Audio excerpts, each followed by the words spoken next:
মন দিয়াছি প্রাণ দিয়াছি রে বন্ধু, তোমায় ভালোবাসি। সুপ্রিয় আমার দর্শক বন্ধুরা, আজ আমরা যাচ্ছি সুমধুর কণ্ঠের অধিকারী বাউল শিল্পী পরিমল হালদারের বাড়ি। তার সাথে বলবো কিছু কথা, শুনবো কিছু গান। অবশ্যই আপনারা আমার সাথে থাকবেন।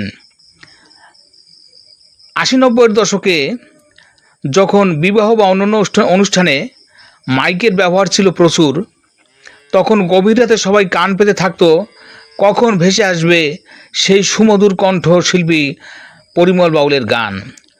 এবং সে যখন মাইকে গান গাইতো, সবাই কান পেতে শুনতো তার গান, সেই সুমধুর গান, এবং সবাই পাগল ছিল তার গানের জন্য। এখনও তিনি গানের চর্চা চালিয়ে যাচ্ছেন। দেখুন, তার বাড়িতে এসে উপনীত হয়েছি। রাস্তাঘাটের কি অবস্থা দেখুন, শুধু কাদার কাদা। কিছুদিন ধরে প্রচুর বৃষ্টিপাতের কারণে পথঘাট একবারে নষ্ট হয়ে গেছে, গ্রামের পথঘাট।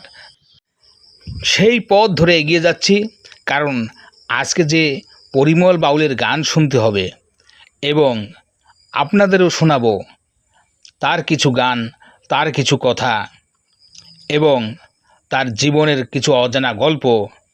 এই একেবারে তার ঘরের কাছাকাছি এসে গেছি। এ বাড়ির একেবারে দক্ষিণ কর্নারে তার ঘর। দাদা সংসারী কাজকর্ম করেন, তার ফাঁকে ফাঁকে তিনি গানের চর্চা করেন। এটা তার জন্মগত প্রতিভা। ওই দেখা যাচ্ছে দাদার ঘর।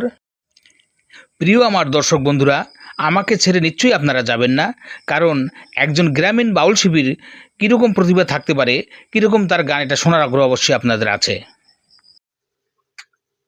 পরিমল দাদা ঘরে আছেন নাকি? হ্যাঁ, আছি রে ভাই, এই তো একটু জাল বানতে আছি। ও আচ্ছা আচ্ছা আচ্ছা। দাদা তাইলে মাছ টাছও ধরেন না? হ্যাঁ, মাছ টাছ এখন এই সংসারে খাইতে হলে তো সবই করা লাগে।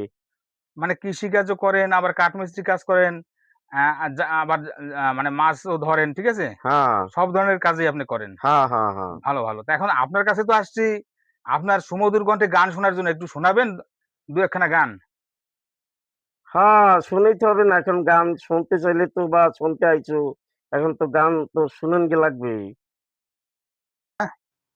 ছোটবেলা থেকেই দেখছি আপনার এই সুমধুর কণ্ঠের গান শোনার জন্য সবাই পাগল। আজও আমি আসছি দর্শকদের আপনার এই সুমধুর কণ্ঠের গান শোনার জন্য। ঠিক আছে, এবার আপনি আপনার একটা কণ্ঠের গান শুনিয়ে দিন। যার লাগে